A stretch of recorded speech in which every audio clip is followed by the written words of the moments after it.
NCB का आज दूसरा दिन है। जी हाँ, रिया से पूछताछ लगातार जारी है। रिया ऐसा क्या छुपा रही हैं?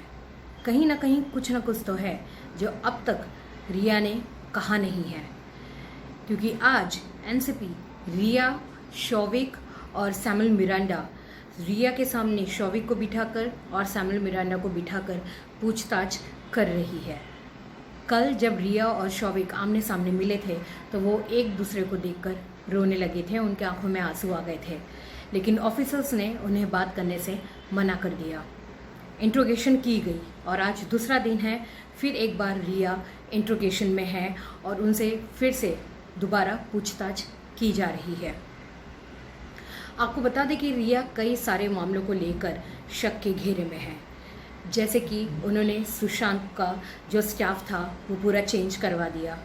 दूसरा, उनकी प्रॉपर्टी और पैसों को लेके जो ईडी ने उनसे पूछताछ की। तीसरा, उनसे परिवार के रिश्ते को उन्होंने जो खराब बताया था, आखिर उनके बहनों ने वीडियो रिलीज़ करके बता दिया कि ये सरासर गलत है, सुशांत के रिश्ते हम बहनों से और उनके पिताजी से बहुत अच्छे थे। और चौथा जो है कि उनके पैसे के जो गबन है, जो 15 करोड़ का मामला जो आया था, उसके ऊपर भी ईडी ने कई सारी इंक्वायरी की है, पूछताछ की है रिया से। और ड्रग्स का जो सबसे बड़ा एंगल अब आ रहा है सामने कि रिया को कैसे ड्रग्स, सब रिया का ऐसा कौन सा पहचान था जहाँ से रिया ये ड्रग्स लेकर आती थी, क्योंकि आपको पता है कि एनसीबी ने कई सारे ड्रग पैडलर्स को अभी रिमांड में लेकर उनसे पूछताछ कर रही है।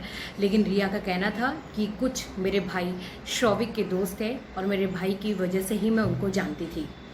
जैसे कि आपको पता होगा कि कैजान है, जैद है और इस तरह के और भी ड्रग पैडलर्स को एनसीबी ने अपनी कस्टडी में लिया हुआ है। वहीं दूसरी तरफ आज फिर से दोबारा पूछताछ है और ये कंफर्म माना जा रहा है कि रिया की गिरफ्तारी अगले 24 से 48 घंटे में हो सकती है, क्योंकि कड़ी पूछताछ हो रही है और ऐसी खबर आ रही है कि बीच बीच में वो गुस्सा भी हो जाती हैं।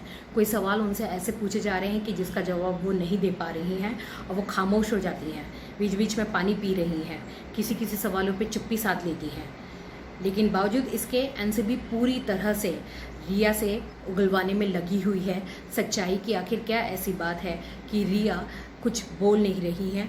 कुछ तो है बहुत बड़ा जिसे कि रिया छुपा रही है। आपको पता होगा कि सिद्धार्थ पिठानी जो कि इस केस में अब सरकारी गवाह बन चुके हैं, तो इसलिए अब उनसे भी बहुत ज़्यादा चीज़ें जो है सुराग सीबीआई को हाथ में लग चुके हैं। और अब दीपेश सावंत और सैमुअल मिरांडा से और शौविक, इन तीनों से भी अब एनसीबी कड़ी पूछताछ कर रही है।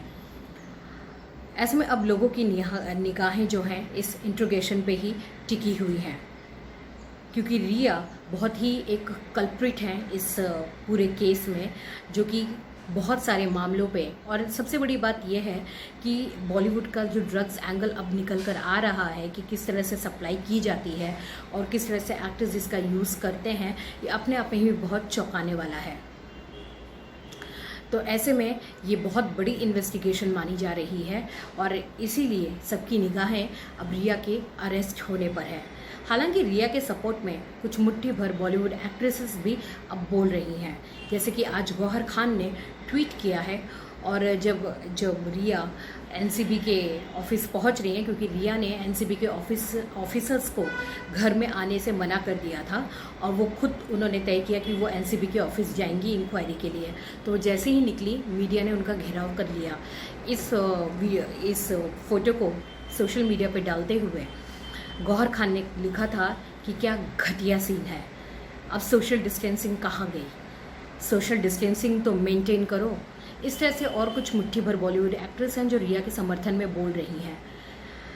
लेकिन अब देखना यह है कि रिया से कुछ अंदर की जो डिटेलिंग है या कहे राज खुलकर बाहर आते हैं, जिसकी एनसीबी भरपूर कोशिश कर रही है, या फिर रिया को रिमांड में लेकर फिर कड़ी पूछताछ के दौरान ही कुछ बाहर आएगा। ये तो देखना काफ़ी इंटरेस्टिंग होगा। फिलहाल तो सभी की निगाहें रिया के गिरफ्तारी पे ही टिकी हुई हैं।